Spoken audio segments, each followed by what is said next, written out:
소상공인 기심 정결 기초부터 심화까지 2022년 반려동물 산업에 새로운 바람이 분다 2강 박강록 강사입니다. 자, 우리가 앞 시간에 본 강의는 코로나 방역 수칙을 준수하며 촬영되고 있습니다.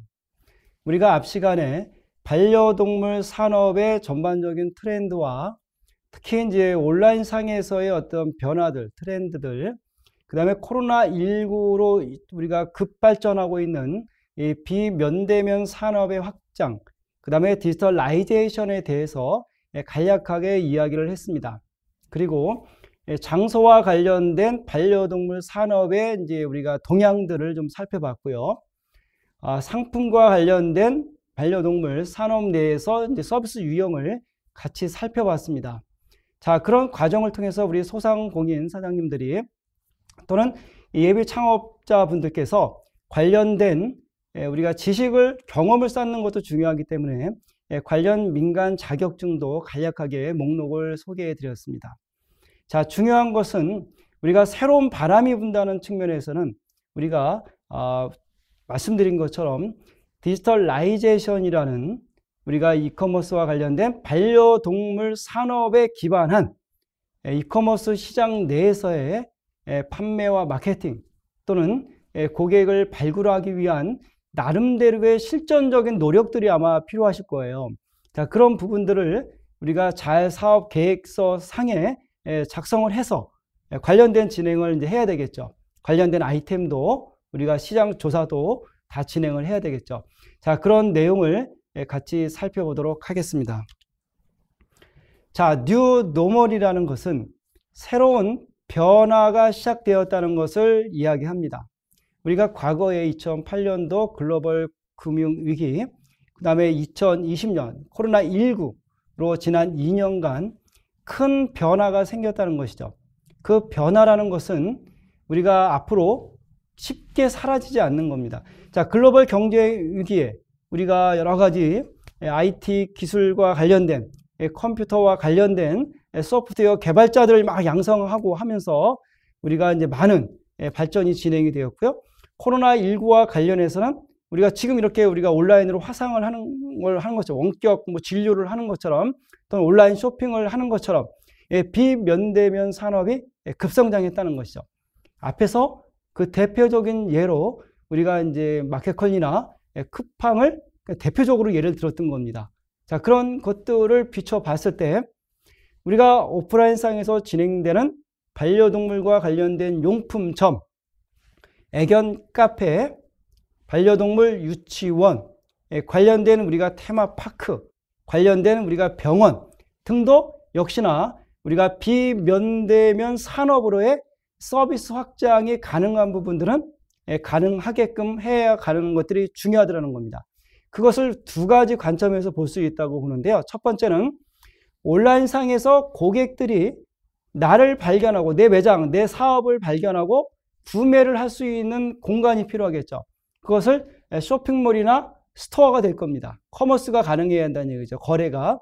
두 번째는 거래는 아니어도 사람들이 모여있는 플랫폼 상에 커뮤니티 안에 내가 존재하고 있는 것을 알고 그들로 하여금 관심을 갖고 내 콘텐츠를 그들에게 공유하는 과정이 필요하겠죠.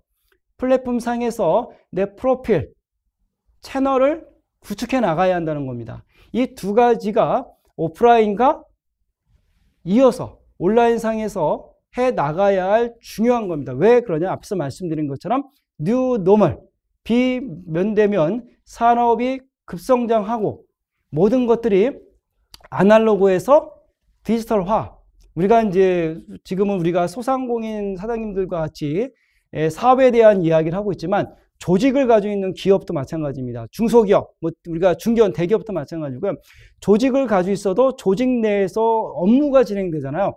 업무가 진행될 때 그런 직무적인 것들을 처리하기 위해서 어떻습니까? 전산화가 되었잖아요. 전산화, MIS, ERP. 그러니까 전사적으로 프로그램으로 관리를 하더라는 겁니다. 또는 데이터를 공유해야 되잖아요. 우리가 원격 근무를 한다든지 출장을 간다든지 그 데이터를 공유해야 되잖아요. 그러면 클라우드 기반의 드랍박스를 이용한다든지 구글을 이용한다든지 페이퍼를 이용한다든지 이런 방식의 여러 가지 온라인상의 플랫폼과 온라인상의 그런 솔루션들을 활용하더라는 겁니다. 자, 다시 원점으로 오면 뉴 노멀, 코로나19 이후에 비면대면과 디지털라이제이션이 하나의 표준으로 트렌드하게 자리를 잡아가는 게 맞다면 우리는 반려동물과 관련된 오프라인 기반의 매장과 서비스 공간도 온라인상에서 고객을 발굴하고 고객에게 주문할 수 있는, 구매할 수 있는 그런 기회를 제공해야 한다는 것이죠. 고객들은 그렇게 스마트폰에서 모든 것들을 처리하게 된다는 겁니다. 네이버에서 스마트 스토어가 급성장한 것처럼 카카오톡도 톡스토어가 급성장하겠죠. 왜 그렇겠습니까? 스마트폰에서 카카오톡을 통해서 메신저를 주고받다가 이제는 쇼핑을 합니다. 고객들이 쇼핑을 하는데 누구한테 구매를 할까요? 톡스토어에 가입되어 있는 카카오톡과 다음이 이제 같은 플랫폼이잖아요. 그러니까 다음에 쇼핑에 등록되어 있는 이런 플랫폼들에 입점되어 있는 판매자들의 제품을 구매하겠죠. 그런 제품을, 그런 서비스를 이용하게 될 겁니다. 자, 그렇기 때문에 그런 플랫폼과 그런 채널을 잘 활용하는 것이 2022년도에 반려동물 산업 내에서 매출을 증진시키고 고객을 발굴하는 새로운 바람으로 여러분들에게 이제 경쟁력이 되기를 바라겠습니다. 자, 화면을 같이 한번 보겠습니다. 비대면 문화가 2년 가까이 이어지면서 디지털라이제이션, 온라인 쇼핑 수요가 이제 급증을 하고 있다는 것이죠. 이게 이제 간략하게 좀 나와 있는데요. PC 기반, 모바일 기반, Z세대, 알파도 나와 있는, 메타버스도 나와 있죠. 그래서 이게 이제 우리가 소비 진입기가 이때를 보면 실제로 이커머스, 소셜 커머스, 라이브 커머스잖아요. 근데 앞으로는 2030년도 블록체인, 버추얼 스토어, 즉 메타버스 기반의 VR, AR 이런 기반의 새로운 플랫폼의 새로운 시장이 열린다는 것이죠. 여러분 여기서 우리가 이제 생각해 볼 거는 여기서 지금 소셜 커머스를 이커머스를 이야기하고 소셜 커머스를 이야기하고 라이브 커머스를 이야기합니다. 그 다음에 메타버스를 이야기합니다. 그 모든 것들이 각각의 시장으로 자리를 잡고 있다는 거죠. 자, 그렇다면 그 시장에는 고객이 있다는 겁니다. 그 고객에게 내가 다가서야 하는 것이고요. 그 플랫폼에 내 매장이, 내 채널이, 내 홈 프로필이 있어야 한다는 거죠. 자, 이 부분을 우리가 전략적으로 생각을 해 보시기를 바라고요. 자, 이와 같이 이제 코로나19 이후에 뉴 노멀에 대한 설명을 비면대면 산업과 디지털라이제이션을 가지고 좀 설명을 드렸습니다. 그런데 여기는 이제 중요한 힌트가 하나 있었죠. 정보통신 기술을 활용한다는 거죠.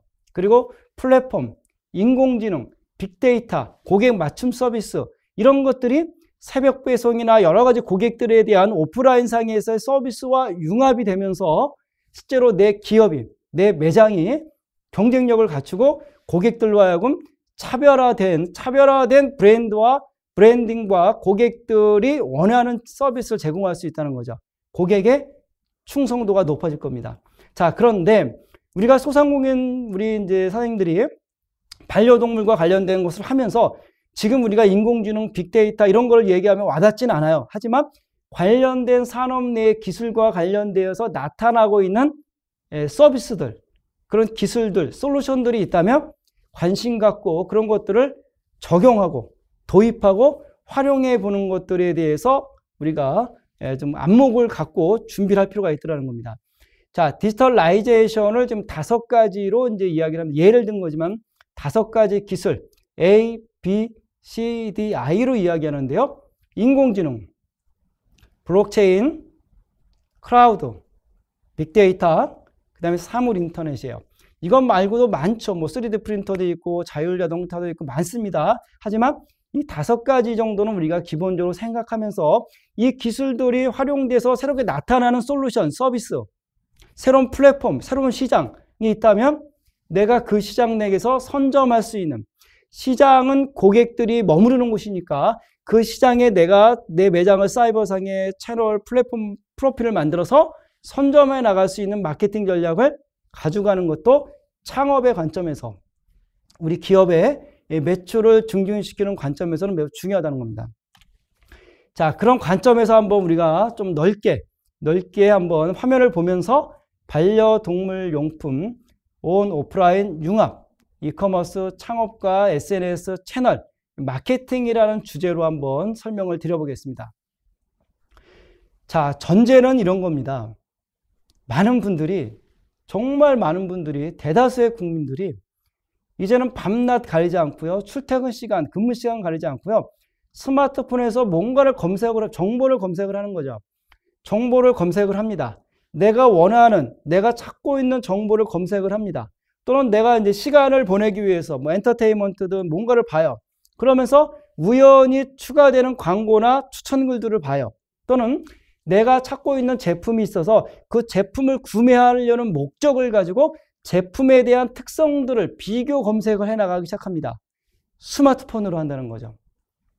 자, 그러면 스마트폰 기반의, 모바일 기반의 뭔가 마케팅 환경을 구축해 놓는 것이 내가 내 제품과 서비스를 확대해 나가는 것 이상으로 온라인상에서, 스마트폰상에서 뭔가를 환경을 구축해 나가고 고객을 발굴하는 것이 못지않게 중요하더라는 겁니다. 자, 그래서 지금 왼쪽 화면에 보면 이렇게 스마트폰을 통해서 고객들이 찾고 있다고 봤을 때 우리 매장의 제품들, 또 우리가 사업과 관련해서 매장에서 진행되고 있는 여러 가지 서비스와 관련된 활동들이 있겠죠. 이벤트 활동, 뭐 행사와 관련된 활동, 뭐 사은품 제공하는 활동 여러 가지가 있을 거예요.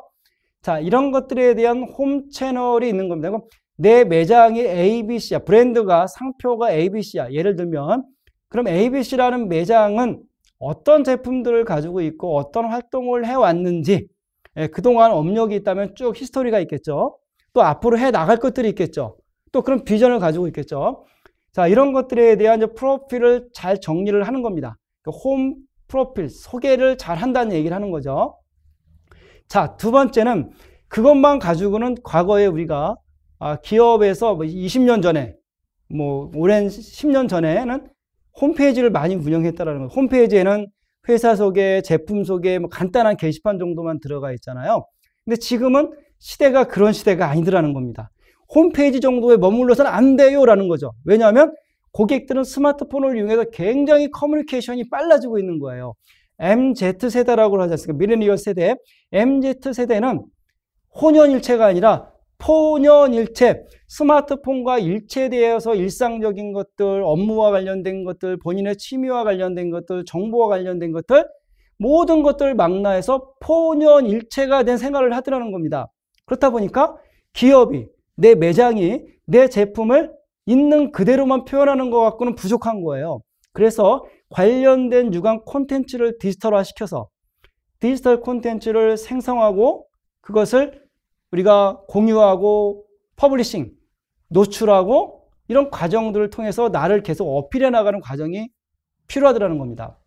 자, 그래서 홈 채널에서의 이제 소개하는 정도의 홈페이지 개념이라면 이제는 그것이 아니라 디지털 콘텐츠를 기획하고 생성해서 고객들이 이제 앞 시간에 우리가 이제 온라인상에서의 검색, 쇼핑에서의 검색 이야기하면서 연관 키워드라든지 그런 해시태그라든지 이런 얘기를 잠깐 했죠. 자, 이런 것들과 관련된 콘텐츠를 가급적 생성해서 그런 것들을 공유해 나가는 과정이 필요하다. 요즘은 유튜브를 통해서 막 40만, 100만 막 나타나는 유튜버들도 많잖아요.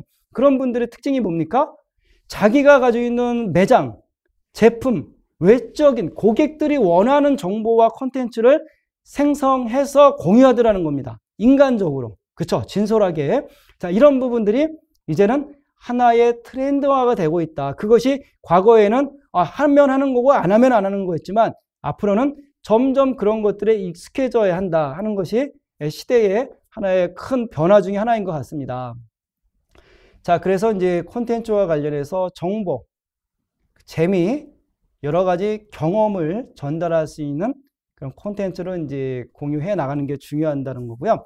자, 이렇게 우리가 홈 채널이나 콘텐츠가 이제 준비가 되어 간다면, 소비자들 입장인 거죠. 화면에서 보면, 소비자가 이제 보고 있는 거라고 생각하세요. 우리 마케팅 환경에 대한 이야기니까. 소비자가 보고 있으면 이런 내용들을 보고, 뭔가 지금 정보를 내가 이제 흡수를 했잖아요. 그러니까 주의를 하고 관심을 갖고 좀 더 많은 정보를 찾으면서 나에 대해서, 내 매장에 대해서, 내 회사에 대해서 고객의 인지도는 높아질 겁니다. 인지도가 높아질 것이고요. 그런 과정 속에서 네이버의 검색, 카카오톡의 검색, 네이버의 쇼핑, 이해하셨죠? 카카오톡 톡스토어, 블로그, 인스타, 유튜브 등등과 관련된 채널을 활용해야 한다는 것이죠. 자, 이런 목적을 기반으로 해서 우리가 융합적인 마케팅 환경을 만드는 거죠. 우리가 아무 의미 없이 유튜브를 한다든지 인스타그램을 하는 것이 아니라 이런 목적을 가지고 우리가 환경을 구축한다는 겁니다. 자, 이랬을 때 나름대로 시간이 지나면 내 팔로워가 늘어나고 이웃이 늘어나고 그들 중에는 우리 매장에 전화를 통해서 주문을 하시는 분들, 매장을 찾아오시는 분들, 또 우리가 운영하고 있는 블로그나 인스타그램 프로필을 찾아오시는 분들, 또 내가 운영하고 있는 스마트 스토어나 톡스토어를 찾아와서 구매를 하시는 분들, 다양한 고객과 방문자들이 늘어나겠죠.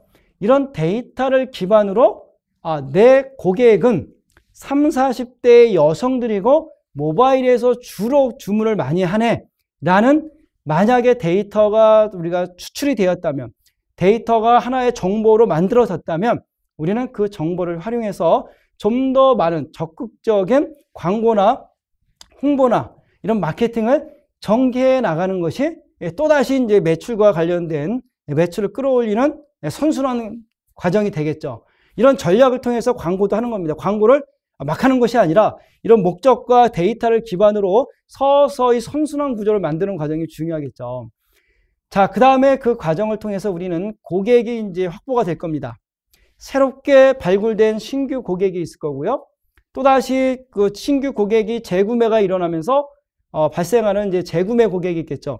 여러분, 네이버의 스마트 스토어도 재구매율이 높아요. 그리고 카카오톡에서 만들어진 톡스토어, 쇼핑 톡스토어도 재구매율이 높아요. 그 이유는 뭘까요? 스마트 스토어는 포털의 쇼핑몰이라기보다는 내가 그냥 스마트폰에서 손쉽게 구경하다가 구매할 수 있는 아주 친화적인 거죠. 아주 친밀한 거죠. 카카오톡스토어도 마찬가지예요. 카카오톡을 하다가 쇼핑에 들어가서 관심 있는 제품을 구매하는 거예요. 아주 우리가 친밀하고 접근성이 좋고, 그 다음에 그냥 아주 신뢰도가 높은 거예요. 네이버, 카카오 자체가 신뢰도가 높으니까. 자, 그런 과정들 때문에 고객이 구매 전환이 높더라는 겁니다. 재구매율이 높더라는 거죠. 자, 이렇게 신규 고객과 재구매 고객, 그리고 앞으로 발굴해야 하는 잠재 고객에 대해서 우리가 고객을 관리하는 것들에 대해서 관심을 가지셔야 됩니다.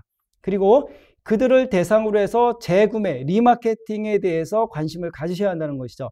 이 자체가 유기적으로 연결되는 과정 속에서 이렇게 SNS 채널이라든지 스마트 스토어나 톡스토어와 관련된 쇼핑몰을 통한 거래, 구매가 중요한 거죠. 그리고는 가장 우리가 이제 서비스 품질을 이야기할 때 모바일에서, 온라인에서 고객들이 제품을 구매하고 하는 과정에서 구매 결제를 하잖아요. 그럴 때 가장 중요한 여러 가지 서비스 품질 요인들이 있는데 그 중에 하나가 바로 후기입니다. 후기와 관련해서는 굉장히 고객이 구매 결정을 하는데 결정적인 서비스 품질 요인이 되는 거거든요. 그래서 후기들, 고객과의 커뮤니케이션, 고객과의 소통, 이런 것들을 잘 관리하고 흔적을 남겨서 내가 운영하는 홈페이지, SNS, 스토어에 잘 우리가 이제 데이터로 정리를 해 놓는다면 어느 날 갑자기 방문한 불특정 다수의 잠재 고객이 그런 내용들을 보고 우리 매장과 우리 사업장을 신뢰하고 제품 구매나 문의를 하는 전화나 질문을 올릴 수가 있을 겁니다. 자, 그런 내용을 생각해 보시기를 바라고요. 자, 그 다음에 이제 우리가 앞에서 반려동물과 관련돼서 여러 가지 제품들, 서비스를 이야기했는데요. 온라인상에서 팔 수 있는 여러 가지 제품들이 많을 겁니다. 그런데 이런 생각을 할 수 있어요. 아니, 기득권자가 있는데 우리가 이제 보통에 보면은 신규 이제 소상공인 사장님들이 사업을 지금 영위하면서 확장해 나가는 과정도 있을 수 있고요. 이제 막 이제 창업을 앞두고 있는 경우도 있을 수 있단 말이에요. 그럴 때 이미 잘 나가는 제품군들, 카테고리 내에서 내가 막 경쟁을 하기 위해서는 많은 물량, 많은 아이템 수, 그 다음에 이제 많은 그런 예산, 많은 재고, 이런 것들에 대한 부담을 가져갈 수가 있는 거죠. 리스크가 있다는 얘기입니다. 리스크. 자, 반면 경쟁이 치열하지 않은 소분류 카테고리 내에서 틈새 아이템을 발굴해서 진행한다면 덜 경쟁이 치열하면서도 우리가 나름대로 이제 구매를 일으킬 수 있겠죠. 그런데 중요한 건 리스크는 좀 작죠.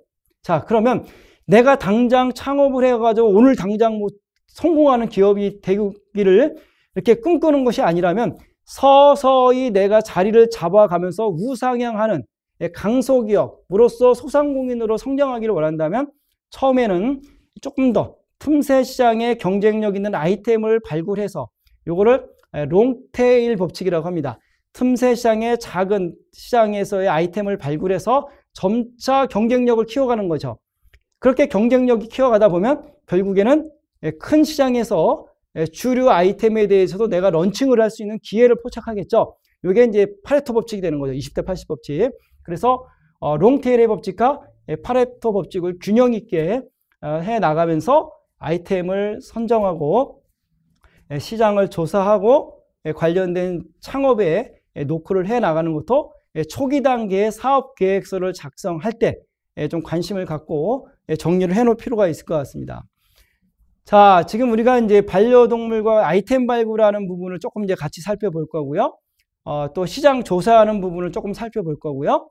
그 다음에 그럼 그런 아이템을 어떻게 우리가 소싱을 할까 하는 부분도 아주 상세하게 지금 실무적으로 다룰 수는 없겠지만 그래도 방법론적인 거는 우리 소장님들이 이제 스스로 해 나갈 수 있게끔 일단은 안내를 해 드려 보겠습니다. 자, 반려동물과 관련된 아이템 발굴을 보니까 요거는 지금 네이버에서 보면 데이터 랩이라는 게 있어요. 데이터 랩. 네이버에 데이터 랩이라는, 네이버에서 데이터 랩을 검색하면 이제 사이트가 나오고요. 거기에 들어가서 반려동물과 관련된 카트 대분류, 중분류, 뭐 소분류 이렇게 넘어가는 거죠. 반려동물을 보고 제가 조회를 눌렀습니다. 밑에 조회가 있는 거죠. 조회를 눌렀고요. 그때 여러 가지 이렇게 이제 햄스터, 고슴도치, 토끼, 조류, 뭐 강아지 굉장히 많이 밑으로 더 있습니다. 실제로 캡처를 이렇게 받았기 때문에 더 밑으로 더 있고요. 이런 분류가 있더라는 겁니다. 이 안에서 내가 어떤 아이템을 창업 아이템으로 가질 수도 있고요. 아니면 반려동물 용품을 다루는 매장을 한다면 전체 아이템을 다 가져갈 수도 있겠죠.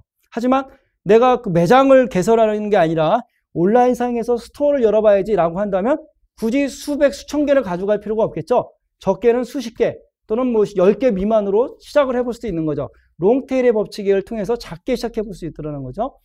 자, 그럴 때 검색을 하다 보니까 강아지 간식을 봤어요. 최근 거죠.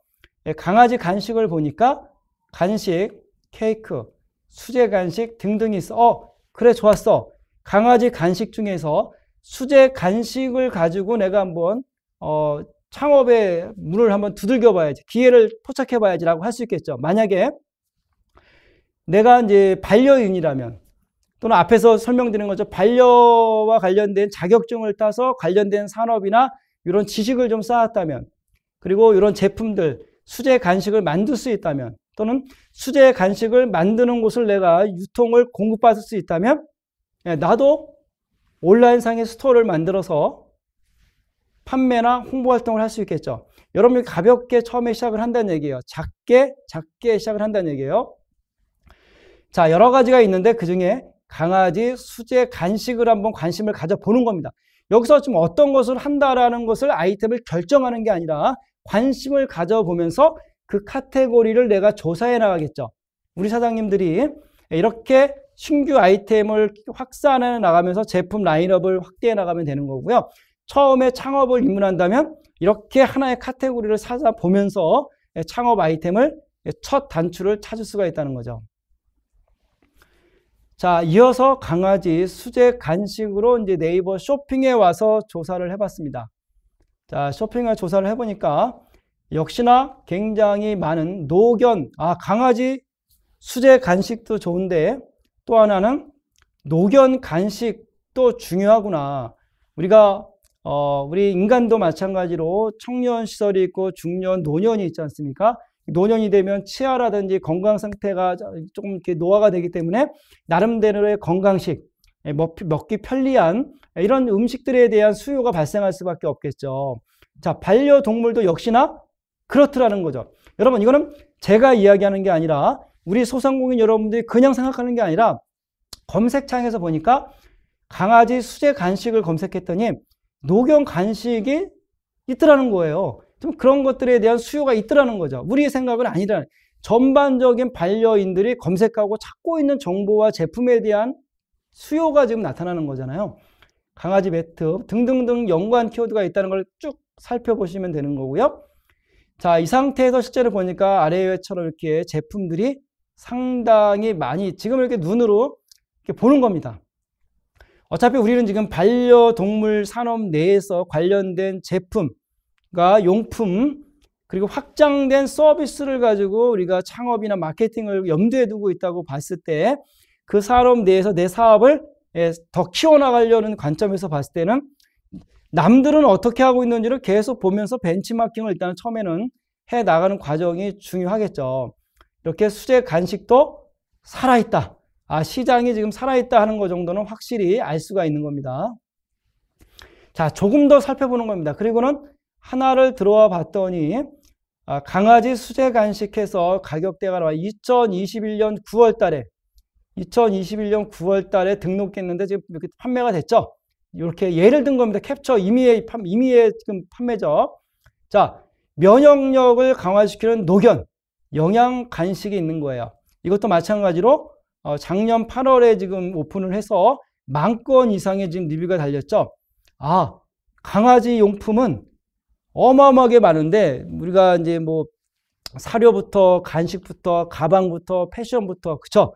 여러 가지 앞에서 이야기한 것처럼 뭐 먹거리부터 서비스 많은데 그 중에 먹는 것 중에서도 수제 간식이라는 게 있네. 녹연 영양 간식이라는 게 있네.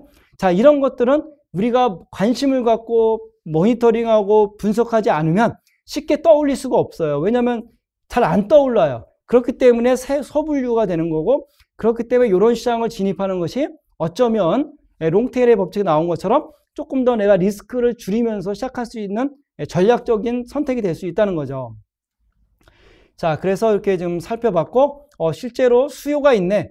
수요도가 있다는 겁니다. 앞에서는 여기서 보니까 강아지와 반려동물과 관련해서 강아지 수제 간식을 발견해서 여러 가지 중에 보다가 보니까 발견한 거예요. 좀 세분화된 걸 찾고자 했으니까. 자, 예시를 든 겁니다. 그리고는 강아지 수제 간식을 보니까 실제로 판매되는 제품들이 있어. 그리고 판매가 제법 많이 돼. 그 중에서 염두에 두고 보다 보니까 눈에 띄는 것들이 나타나겠죠. 자, 그런 것들을 우리가 살펴보니까 실제로 강아지 수제 간식, 면역력과 관련된 녹연 영양 간식이 시장에 판매가 되고 있다는 것을 확인할 수가 있습니다. 그럼 내가 그런 제품을 제조해서 판매해 볼 수도 있고요. 아니면 내가 지금 대구에서 애견용품 매장을 운영하고 있어요. 그러면 이렇게 지금 수제 간식이나 그러니까 녹연 간식을 집중적으로 상품을 구성해서 온라인에서 더 팔 수 있죠. 오프라인 상에서도 하고 있지만 온라인 상에서는 수제 간식을 집중적으로 판매하는 마케팅 전략을 수립할 수도 있겠죠. 꼭 같아야 되는 건 아닙니다. 이원화도 가능한 거예요. 이해하셨습니까? 오프라인 기반에서 온라인에서 사업을 확장하는 전략적인 측면에서 봤을 때는 전체 수백 수천 가지를 다 올리는 방식보다는 특정 제품을 공략해서 시장을 자리를 잡아가는 것도 경쟁력을 갖추는 방식이 되겠죠. 오프라인과 온라인 또는 처음에 창업을 한다면 온라인상에서 그런 방식들 이것도 염두에 둘 필요가 있다는 거고요. 자, 계속해서 이제 강아지 수제 간식과 관련 이렇게 보니까 정말 수제 간식과 관련된 내용들이 이렇게 올라와 있는 게 보이네요. 여러분 보이시죠? 좋아요도 있고요. 이렇게. 그럼 누군가가 만들어서 내 반려동물에게 이제 아이들에게 먹였단 말이에요. 그리고 내가 인스타그램이나 블로그에 후기를 남겼단 말이에요. 포스팅을 한 거죠. 그럼 다른 반려인들이 그 제품을 선호하더라는 거죠. 좋아하더라는 거죠. 그럼 그 제품을 내가 공급할 수 있잖아요. C2C, 개인 대 개인으로. 그렇죠? 그것이 우리가 확산되면 B2C, 사업자가 되는 거죠. 본격적으로 할 수 있는 거잖아요. 그런 계기가 지금 개인 시장에서 소비자가 판매자가 되고 있는 경향들이 있고요. 일반 우리 소상공인 사장님들은 우리가 하고 있는 것들 중에서 그런 틈새 시장을 계속적으로 공략을 해나가다 보면 1년 지나다 보면 그 시장 내에서 경쟁력을 갖춰가면서 나름대로 포트폴리오가 탄탄해지는 과정이 만들어지지 않겠나 하는 생각을 같이 나누어 드리고 싶습니다. 자, 이렇게 이제 많은 것들도 있고요. 실제로 인스타그램에 들어가서 보니까 이렇게 강아지 수제 간식과 관련해서 많은 내용들이 있더라는 겁니다. 실제로 38만 건 정도가 올라와 있는 걸 앞에서 우리가 확인했었잖아요. 그래서 상당히 작은 줄 알았는데 작지 않은 시장이다 하는 것을 우리가 같이 확인을 할 수가 있었습니다. 자, 그 다음에는 이제 B2B 도매 사이트, 그 다음에 이제 해외 직구 같은 것들이 있는데요. 실제로 이제 많은 제품들을 우리가 내가 찾고 있는 우리 반려인들이 이제 약 우리가 1,500만 명 정도로 반려인을 추정하잖아요. 계속 늘어나고 있으니까 그들이 반려동물들을 위해서 뭔가를 해줘야 되잖아요. 같이 이제 우리가 내 자녀에게 옷을 사 입히고 목걸이를 해주고 학교를 보내고 교육을 시키고 병원을 보내고 같이 여행을 다니고 이렇게 하잖아요. 그렇듯 펫팸족이라고 했으니까 내 반려동물에게도 내가 맛있는 거 사주고 영양식 사주고 같이 캠핑도 하고 테마파크도 가고 병원도 가고 하잖아요. 자, 그럴 때 내가 내 아이들에게 반려동물 아이들에게 뭔가 사주고 싶은 옷이 있어.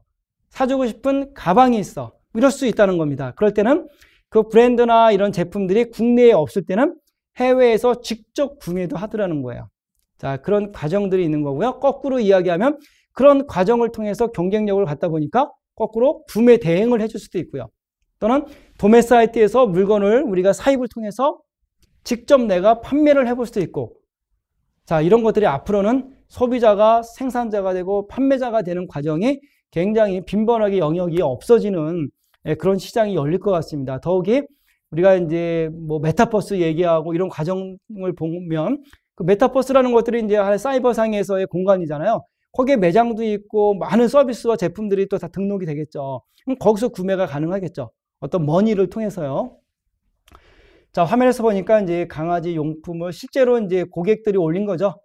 불특정 다수가 올린 겁니다. 올리고 실제로 도매와 관련된 이런 도매 사이트에서 지금 반려동물 용품을 판매하고 있으니 관련된 제품들을 사입해서 원하시면은 판매 활동을 해보세요 라고 이제 홍보를 하고 있는 겁니다. 이런 내용들을 확인할 수가 있는 거고요.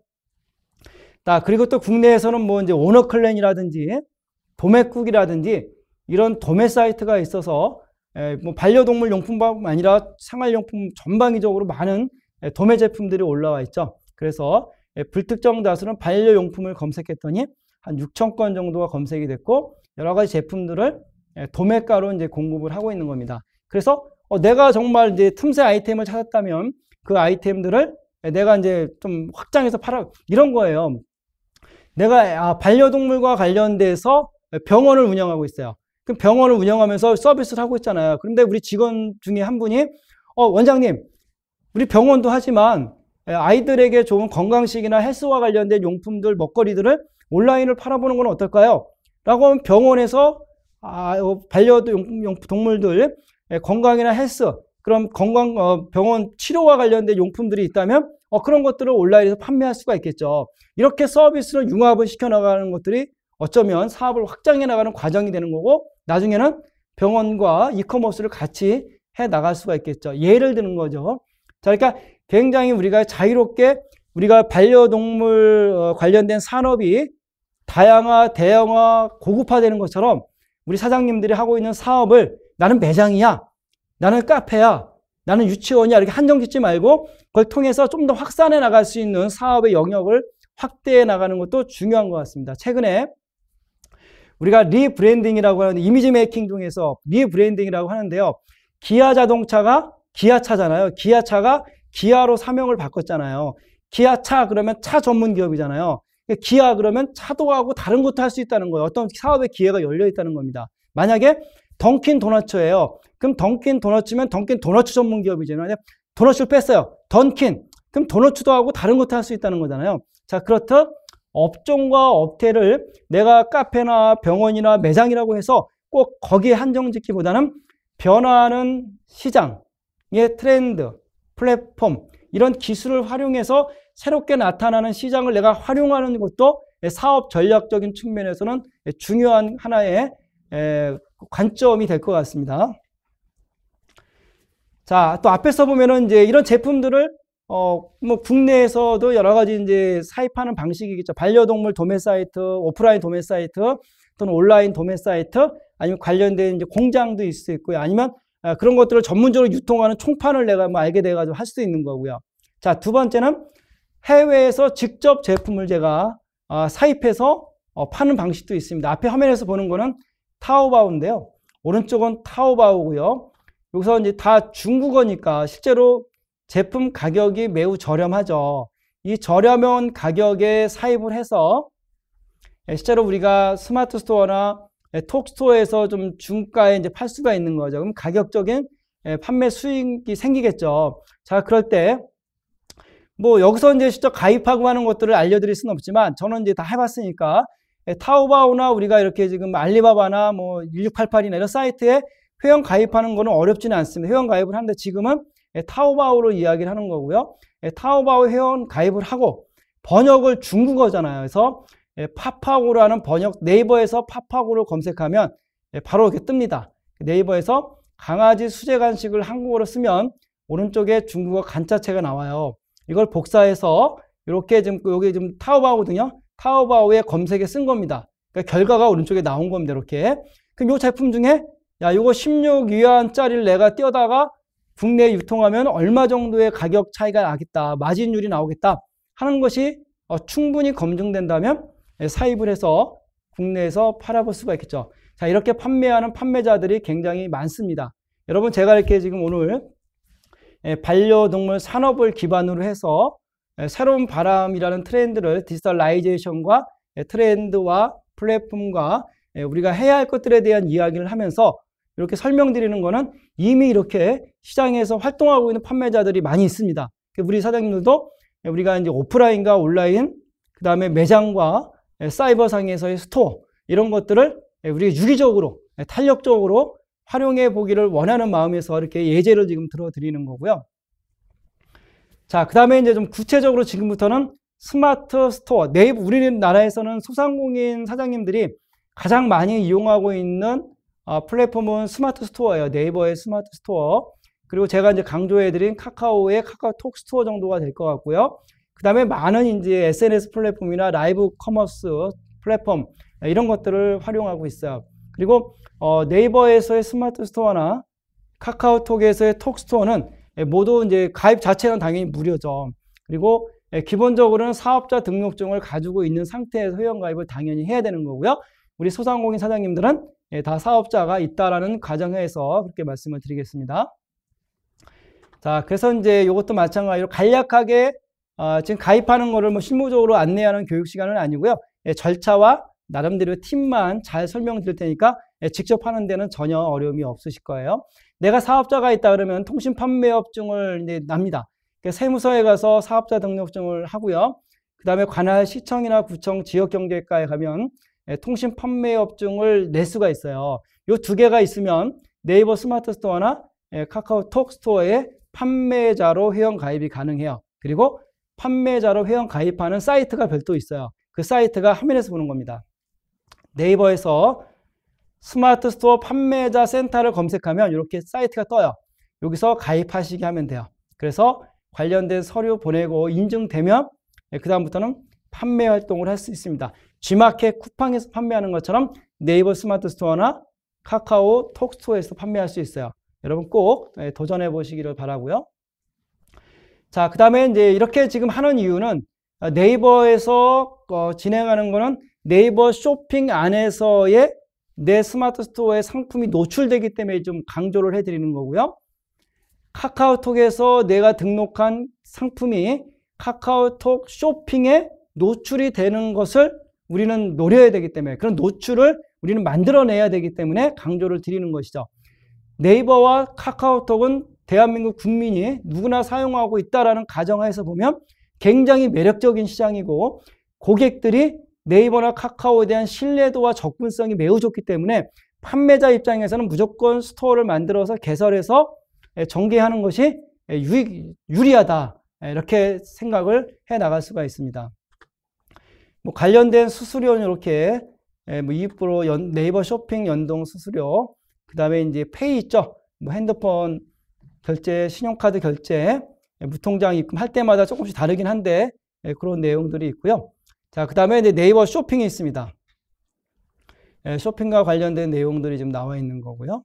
실제로 이렇게 여러분 많이 반려동물과 관련된 제품들이 상당히 많이 우리가 앞에서 이야기한 것처럼 6조 원 정도의 시장 규모를 가지고 있다는 것은 그중에 상당수가 온라인상에서 반려동물 용품이 판매되고 있다라고 여러분은 예측할 수가 있을 겁니다. 자, 그런 측면인 거고요. 자, 이렇게 여기서 지금 등록된 제품들을 보면 우리 사장님들이 지금 등록하고 팔 수도 있겠죠. 하지만 아직 개설하고 판매하고 있지 않다면 나도 이렇게 상품을 등록해서 팔고 싶어 라고 했을 때 네이버 스마트 스토어에 판매자 가입을 하고 바로 관리자 페이지에서 상품 등록을 할 수 있는 겁니다. 상품 등록할 때 앞에서 보는 것처럼 어떤 카테고리에 등록할지, 어떤 상품명, 판매 가격, 재고 수량, 그 다음에 색상이나 사이즈나 이런 옵션 있죠. 자, 이런 내용들을 잘 넣어주시면 화면에서 보는 것처럼 이렇게 상품이 등록이 됩니다. 이 과정은 특별하지 않아요. 제가 많은 이제 셀러들을 양성하고 학생들도 가르치고 있는데 실제로 누구나 다 할 수 있습니다. 그래서 실제로 여러분이 이런 것들을 두려워하기보다는 이 트렌드에 내가 같이 합류해서 진행해야지 라는 생각을 가지고 전개해 나간다면 조금만 노력하시면 다 할 수 있는 거다 이렇게 말씀을 드리겠습니다. 자, 그 다음에 이제 네이버 스마트 스토어를 보면은 화면에서 보시면 이제 판매가 되고 고객이 이제 신규 고객이 주문을 하겠죠. 그런 상태가 되면 판매 분석, 마케팅 분석, 소비 행동 분석, 고객 현황 이런 데이터를 제공해요. 앞에서 제가 전체 시장에 대한 걸 이야기하면서 데이터 기반으로 매출을 끌어올리는 글로스 해킹을 해야 한다라고 말씀을 드렸잖아요. 그 데이터가 중요하더라는 것이죠. 그럼 네이버의 스마트 스토어는 스마트 스토어대로, 다른 인스타그램이나 페이스북이면 인스타그램, 페이스북대로 나름대로 고객들에 대한 분석을 잘 해나가는 과정은 중요하더라는 겁니다. 그래야 효과적으로, 효율적으로 내가 고객 관리를 가능하게 하겠죠. 그래서 판매와 관련된 자료를 유심히 이제 처음에는 판매가 저조하니까 별 의미가 없는 것 같지만 6개월, 1년 지나면 매출이 계속 늘어나면 데이터가 쌓이면서 그래프가 나타납니다. 그걸 보면서 강약 조절을 해서 우선적으로 내가 지금 이걸 이벤트를 해야 되겠다. 젊은 층들을 대상으로 어떤 이벤트를 해야 되겠다. 크리스마스가 오니까 크리스마스 이벤트를 해야 되겠다. 나름 판단을 가지고 정책을 수립할 수가 있는 겁니다. 자, 그 다음에 이제 마케팅 분석과 관련된 데이터가 이렇게 나와 있고요. 어느 채널을 통해서 많이 들어오는지 하는 부분들 자세하게 지금 나와 있으니까 우리 이제 실제로 하게 되면 진행하시면 될 것 같고요. 고객들도 지금 얼마나 지금 많이 분포가 되어 있고 방문을 하고 있는지 추이를 보는 거죠. 월요일 날, 화요일 날 많이 방문하네? 그럼 월요일 날, 화요일 날 적극적으로 홍보나 광고 마케팅을 하면 매출이 조금 더 촉진될 겁니다. 그런 생각을 해 나가시길 바라고요.